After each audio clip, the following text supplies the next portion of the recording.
Hello guys, so I don't do much triplets, and it was really interesting because that track I'm referencing uses a groovy triplet bass line, and my drums weren't fitting at all to that. And actually it's quite easy. I want to show you, and I can still make it a little bit better, but that's what I had in the beginning, kind of like my normal drums here. Let me check, is that the correct one? Yeah.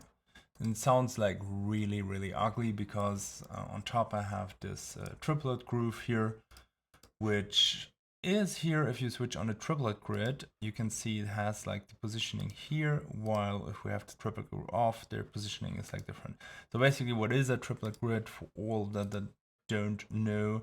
You could say like triplet from tree, so it divides the grid in 3 parts and not like 4 parts. So if we look here, 1/16 triplet grid, then basically you see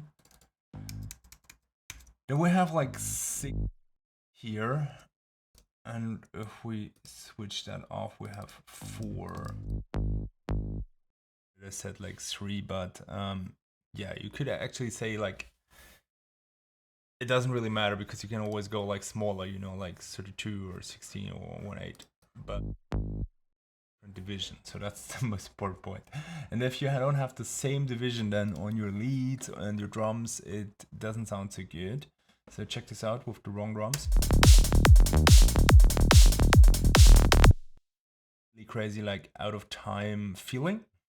So first I started like quantizing it to a triplet grid, but I didn't really get a really good result here. So what I did was using here quantize to 1/16 triplets, and then I get something like this. Sounds still pretty awkward. Let's turn this one off.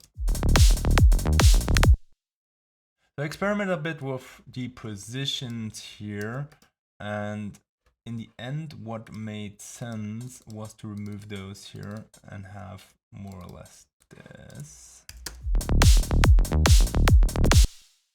And then I think I moved. We will see when I go back. And here was the same thing. So once I had this here in triplet grid, it was still on the triplet grid, but I had to move it to this position because, as I said, it's not like really those 6 here, it's more like 3. So 1, 2, 3, which make the main rhythm. So let me go quickly back. Well, let me play this one time and then you see how it sounds now, and then we go back to where I ended. Really groovy. So what I did here was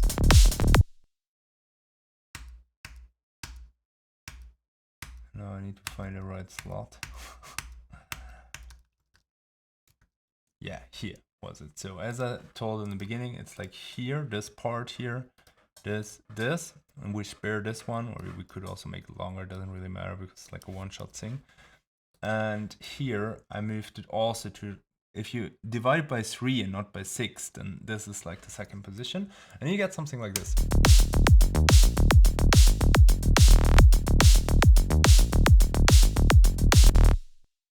Still improve it and maybe look what else I can layer from my drums on top of that, because usually I have like multiple hats, so maybe even bring that one in, or have a tambourine for example, or maybe the open hi later.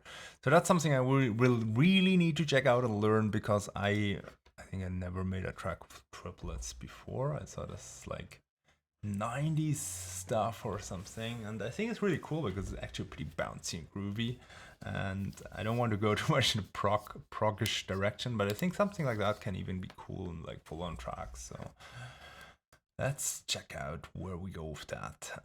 So I hope you enjoyed this little what I learned in a day, and anyways, if you haven't heard about it, I have a new program for you guys. So it's a special program. I want to bring you really to the next level, so it's for beginners. And if you want to join it, there's a waiting list because it's live and it's only for a limited amount of people. And if you want to reserve your spot and then see later if it's something for you, then you can join, and I will put a link in on top of the comments. I will pin it. It's psiger.com, and join the waiting list. So check it out if it's something for you, and see you next time.